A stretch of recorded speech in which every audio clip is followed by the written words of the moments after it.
Example number 3.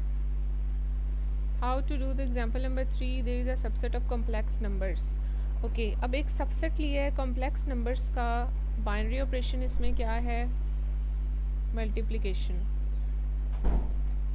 Binary operation is multiplication and there is a subset of complex numbers. Subset of complex numbers यानी उस complex numbers का जो subset है उस वो collection किसकी है? 1, -1, iota and minus iota. Clear? ये आपके पास अब subset है complex numbers का. हम check करेंगे whether it is a group or not. Binary operation आपके पास क्या है? Multiplication. Okay, check whether. सबसे पहले इजी वे क्या है इन कॉम्प्लेक्स नंबर्स के लिए? आप इनका टेबल बना लें. इजीली उससे हम चेक कर सकते हैं कि आइडेंटिटी एग्जिस्ट कर रही है, इन्वर्स एग्जिस्ट कर रहा है, एसोसिएटिव प्रॉपर्टी हो रही है या नहीं. सिंपल क्या है इसके लिए? आप ये बाइनरी ऑपरेशन लिखें. बाइनरी ऑपरेशन जहाँ पे हमारे पास क्या है? मल्टीप्लिकेशन. वो लिखा. 4 एलिमेंट्स आपके पास इस सबसेट में. 1, -1, एओटा, माइनस एओटा. वर्टिकली और हॉरिजेंटली दोनों साइड्स पे लिख लें. हॉरिजेंटल वर्टिकल में लिख लें 1, -1, एओटा, माइनस एओटा. अब मल्टीप्लिकेशन सिंपल है, वो आपको आती है. 1, 1 से मल्टीप्लाई करें 1. अब एक नंबर यहाँ से लें, उसको इन सब के साथ मल्टीप्लाई करें, ये आंसर्स आ जाएंगे. 1 को -1 से करें -1. 1 को एओटा से करें aorta. 1 multiply minus aorta, minus aorta. अब -1 को 1 से करें -1. -1 multiply -1 +1. -1 multiply aorta minus aorta. -1 multiply minus aorta positive aorta. Clear? इसी तरह एओटा और माइनस एओटा को करना है और उसमें ये प्रॉपर्टी यूज़ हो रही है कि एओटा स्केयर हमें पता है क्या होता है? -1 होता है. तो ये देख लीजिएगा. उसके बाद अब आइडेंटिटी प्रॉपर्टी. सबसे पहले हम ग्रुप चेक करने हैं किसी भी सेट को कि वो ग्रुप है या नहीं है. उसके लिए फर्स्ट प्रॉपर्टी क्या होती है? आइडेंटिटी सेटिस्फाई होनी चाहिए. आइडेंटिटी हमारे पास क्या है कि हम ग्रुप का कोई भी एलिमेंट ले रहे हैं, उसको हम किसी आइडेंटिटी से मल्टीप्लाई करवाएं, हमारे पास वो एलिमेंट ही आ जाए. ठीक है, तो आपने चेक करना है कि हर एलिमेंट के कोरिस्पॉन्ड वो इटसेल्फ आ रहा है या नहीं आ रहा. और हमें पता है कि मल्टीप्लिकेशन के अंडर आइडेंटिटी हमारे पास क्या होती है? 1. ठीक है, तो अब this is the identity element. 1 के 1 आ रहा है, 1 को 1 से मल्टीप्लाई करो 1 नहीं आ रहा है. -1 को 1 से करो -1 नहीं आ रहा है. मतलब ये 1 आइडेंटिटी है ना, उसको हम कह रहे हैं वही नंबर आ रहा है. एओटा को 1 से करो एओटा. -1 को मल्टीप्लाई करो 1 से माइनस एओटा. तो that means 1 is the identity. ये आपके पास आइडेंटिटी, हर एलिमेंट को आप मल्टीप्लाई करा के देख लो, आपके पास वही एलिमेंट आ रहा है. दैट मीन्स आइडेंटिटी हमारे पास है. इस सेट के अंदर अंडर मल्टीप्लिकेशन आइडेंटिटी एग्जिस्ट करती है. अब इन्वर्स चेक करना है, यानी किसी भी एलिमेंट को उसके इन्वर्स से मल्टीप्लाई करें तो आंसर में क्या आना चाहिए? वही एलिमेंट. आंसर में आइडेंटिटी आनी चाहिए उस एलिमेंट की, मतलब उस सेट की आइडेंटिटी हमारे पास 1 है. अब ये आपके पास 1 है, हमने चेक करना है कि इसका इन्वर्स एग्जिस्ट करता है या नहीं. अब इसकी जो रो है इसमें चेक करें आपके पास आइडेंटिटी कहाँ पे आ रहा है. यहाँ पे. इसका मतलब 1 का इन्वर्स 1 ही है, एग्जिस्ट कर रहा है. आइडेंटिटी आ रही है इसकी, इसका मतलब एग्जिस्ट कर रहा है. -1. ठीक है, अब चेक करें इसके कोरिस्पॉन्ड 1 कहाँ पे आ रहा है, आइडेंटिटी कहाँ पे आ रही है. इस रो में आइडेंटिटी यहाँ पर आ रही है. दैट मीन्स -1 का इन्वर्स क्या है? दिस. क्लियर? -1. अयोटा का चेक करो. अयोटा के कोरिस्पॉन्ड अब 1 कहाँ पे आ रहा है? ये यहाँ पे लास्ट पे आ रहा है इसकी रो में. इसका मतलब अयोटा का इन्वर्स क्या है? Minus aorta. माइनस एओटा की रो में चेक करें उसके कोरिस्पॉन्ड आइडेंटिटी कहाँ पे आ रही है? माइनस एओटा के कोरिस्पॉन्ड आइडेंटिटी यहाँ पर आ रही है. दैट मीन्स माइनस एओटा का इन्वर्स क्या है? एओटा. माइनस एओटा का इन्वर्स क्या है? एओटा. इन्वर्सेस एग्जिस्ट कर रहे हैं, आइडेंटिटी एग्जिस्ट कर रही है, एसोसिएटिव लॉ भी एग्जिस्ट करेगा. कुछ भी ले लें, एसोसिएटिव लॉ हमारे पास क्या है? A multiply b multiply c. ठीक है, equals to a multiply b multiply c. Definitely ये बोथ साइड पे एग्जिस्ट करेगा. हम कोई भी ले लेते हैं. A 1 multiply -1. ठीक है, मल्टीप्लाई एओटा ले लेते हैं. ठीक है, equals to 1 multiply -1 multiply iota. इसको थोड़ा सॉल्व करके देख ले. 1 multiply -1 -1 multiply iota equals to 1 multiply minus iota. तो यहाँ पे क्या आ जाएगा माइनस एओटा, इस साइड पे क्या आएगा माइनस एओटा। सेटिस्फाई हो रहा है, आप माइनस एओटा को लेकर भी चेक कर सकते हो। तो एसोसिएटिव भी सेटिस्फाई हो रही है इस सबसेट पे, कॉम्प्लेक्स नंबर का जो सबसेट लिया है। आइडेंटिटी भी सेटिस्फाई हो रहा है, इन्वर्सेस भी सेटिस्फाई हो रहे हैं। That means it is a group, ये ग्रुप है। और एबिलियन चेक करने का मैंने आपको तरीका बताया था कि एबिलियन के लिए जो भी आप बाइनरी ऑपरेशन ले रहे हैं ए क्रॉस बी, अब मल्टीप्लिकेशन है तो A multiply B equals to B multiply A होना चाहिए, तो वो भी आप इसमें चेक कर सकते हैं। नेक्स्ट एग्जांपल है रैशनल नंबर्स का।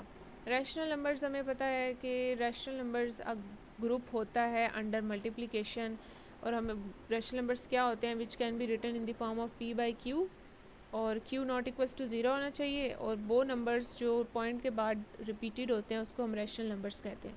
It is also a group, rational number भी ग्रुप होता है अंडर मल्टीप्लिकेशन, इसको आप खुद करेंगे, you can check it. Example 5, set of positive irrational numbers under multiplication. Positive irrational numbers की बात करें, अब नेगेटिव की बात नहीं करें, तो the numbers which cannot be written in the form of p by q where q not equals to 0 and there are non-repeating numbers after decimal are irrational, and pi is also a irrational number.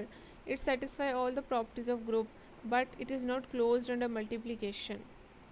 Okay, why? Because square root 2 is an irrational number, और अगर हम square root 2 को square root 2 से multiply करें तो हमारे पास 2 आ जाता है, ठीक है। तो 2 एक रैशनल नंबर है, so it is not a group under multiplication. Okay, it is not a group under multiplication, मतलब अब कोई भी सेट को चेक कर रहे हो whether it is a group, तो वो अंडर दैट ऑपरेशन क्लोज भी होना चाहिए, ठीक है। मतलब उसमें क्लोजर प्रॉपर्टी होल्ड करनी चाहिए, सिंपल जो बेसिक प्रॉपर्टी है, मतलब ए मल्टीप्लाई बी बिलोंग्स टू, अगर आप ए बी इंटीजर से बिलोंग कर रहे हैं तो ए क्रॉस बी भी इंटीजर से बिलोंग करना चाहिए। इसी तरह ये ए हमारे पास ए बी रैशनल हैं, तो इनके अंडर मल्टीप्लिकेशन जो आंसर है वो भी रैशनल हो, मतलब आपका सेट जाहिर है अगर ग्रुप चेक करें तो वो क्लोज तो होना चाहिए। ओके, तो इरेशनल नंबर्स जो हैं वो ग्रुप नहीं होते अंडर मल्टीप्लिकेशन।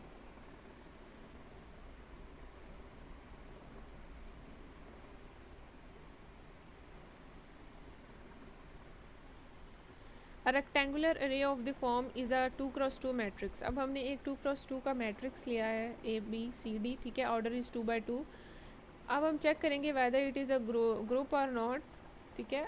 जनरल लिया है, कोई भी उठा सकते हो आप। एडिशन, बाइनरी ऑपरेशन आपके पास यहाँ पर क्या है, बाइनरी ऑपरेशन आपके पास क्या है, एडिशन। पहली प्रॉपर्टी हम चेक करेंगे वेदर इट इज़ क्लोज्ड और नॉट, ठीक है। सेट को पहले क्लोज होना चाहिए। सिंपल, दो मैट्रिसेस को आप ऐड करोगे तो एक मैट्रिक्स ही आएगा, जाहिर है। दो मैट्रिसेस अगर 2x2 के हैं, एडिशन भी पॉसिबल तभी होती है 2x2 सेम ऑर्डर हो। तो 2x2 मैट्रिक्स का अगर आप ले रहे हो, उसको आप ऐड कर रहे हो, तो आपके पास जो आंसर आएगा वो जाहिर है कलेक्शन ऑफ 2x2 को बिलोंग करेगा।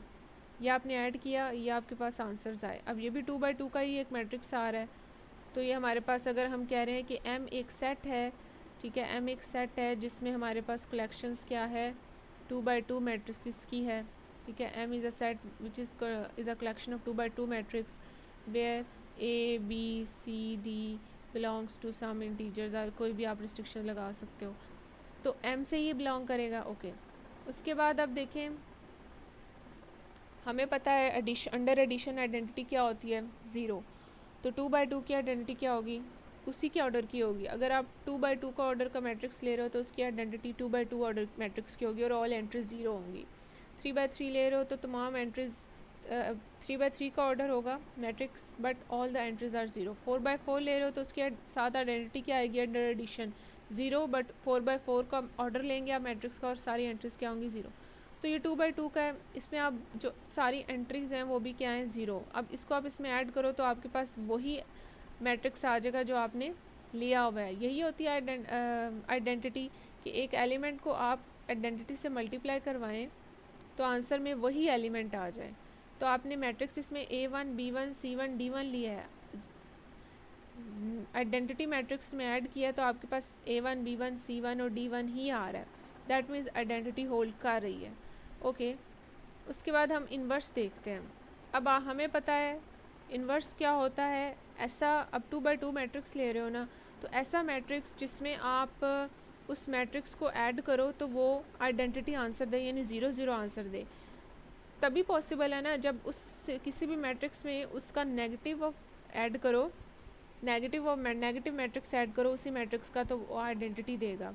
फॉर एग्जांपल अगर यहाँ पे 2 है तो 2 में मैं क्या ऐड करूँ तो 0 आए, 2 में -2 ऐड करूँगी तो 0 आएगा, B1 में -B1 ऐड करूँगी तो 0 आएगा, C1 में -C1 ऐड करूँगी तो 0 आएगा, D1 में -D1 ऐड करूँगी तो 0 आएगा।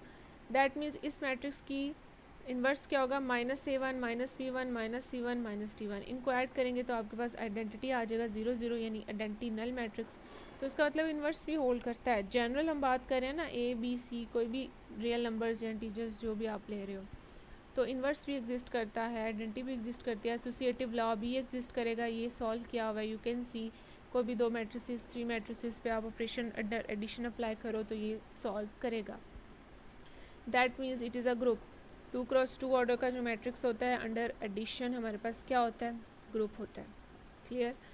Example 7, this set of Zn where Zn is a collection of 0 1 up to so on n minus 1 for every n greater than equals to 1 is a group under addition modulo n। मतलब वो कह रहे हैं कि set of integers का तो हमें शुरू से ही पता है कि वो ग्रुप होता है। अब मॉडुलो का इसमें क्या है कि मॉडुलो n उसने रिस्ट्रिक्शन लगा दी है कि इस सेट में n से ऊपर नंबर नहीं होगा।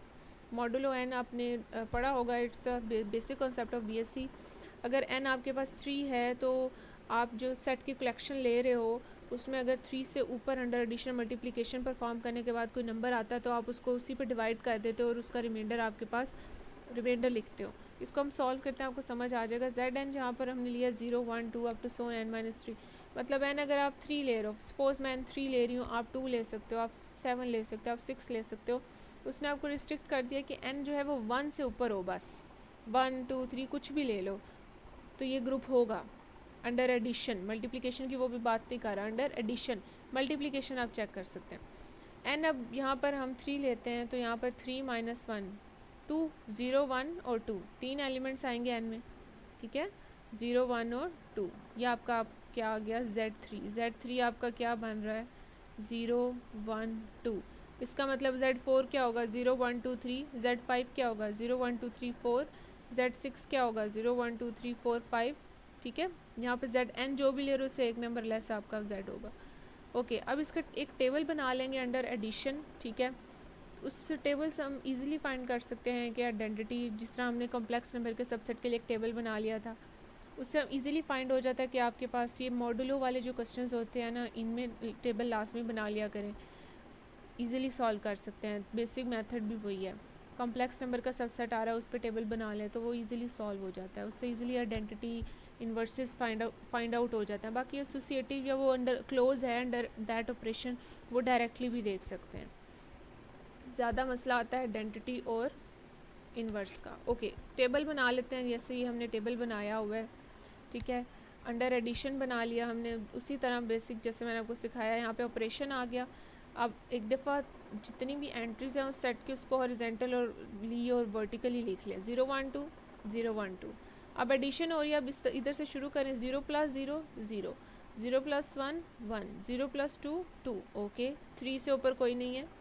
1 + 0 1, 1 + 1 2, 1 + 2 3। अब यहाँ पे 1 + 2 3 आ रहा है। अब आप 3 को मॉड n क्या है, जो भी n आपको गिवन होगा उससे ऊपर नहीं जाना। n 3 है, 3 और उससे ऊपर नहीं जाना। उससे ऊपर कुछ आ रहा है तो उसको आप डिवाइड कर लो, 3 1 × 3। ठीक है, यहाँ पे रिमाइंडर क्या आ जाएगा, 0, तो यहाँ पर हम लिख देंगे 0। ठीक है, अब 2 + 0 0, 2 + 1 3, अगेन 3 आ रहा है, 3 का रिमाइंडर